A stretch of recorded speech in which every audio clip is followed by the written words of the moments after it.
SP कॉलेजचा आडमुठेपणा आणि उच्च माध्यमिक शिक्षण मंडळाची कारवाई या कात्रीत विद्यार्थी अडकलेत। एका विद्यार्थ्यानं प्रवेशासाठी बनावट गुणपत्रिका सादर केली। शिक्षण महामंडळाच्या आदेशानंतरही कॉलेज प्रशासनानं कारवाई केली नाही। त्यामुळे शिक्षण महामंडळानं 12वीच्या विद्यार्थ्यांचे परीक्षा अर्ज न स्वीकारण्याचा तसेच ऑक्टोबरच्या परीक्षार्थींना गुणपत्रिका न देण्याचा निर्णय घेतलाय। त्यामुळे विद्यार्थ्यांचं भविष्यच टांगणीला लागलंय। मात्र कॉलेज प्रशासन विद्यार्थ्यांचं नुकसान होणार नसल्याची ग्वाही देतंय।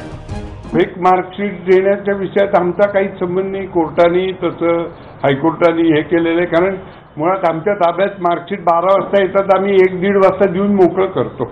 दोष कुणाचा हा प्रश्न नंतर आहे। विद्यार्थ्यांचं भवितव्य हे सगळ्यात महत्त्वाचं आहे आणि त्याच्यासाठी पूर्ण काळजी घेऊन विद्यार्थ्यांचं कुठलंही नुकसान होणार नाही याची पूर्ण खात्री आम्ही देतो।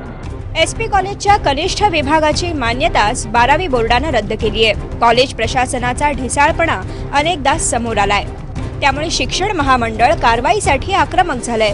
मात्र यामुळे विद्यार्थी आणि पालकांची चांगलीच गोची झाली आहे। आमच्या कॉलेजमध्ये झालेला जो काही गोंधळ आहे त्यामुळे आम्हाला सफर व्हावं लागतंय, तो आम्ही इथे शिक्षण मंडळासमोर मांडायला आलेलो आहोत। आणि एका अर्ध्या तासाच्या मीटिंगमध्ये 800 विद्यार्थ्यांच्या भवितव्याचा निर्णय हे कॉलेज किंवा मंडळ हे कसं घेऊ शकतं, हा आमचा इथे मुद्दा आहे।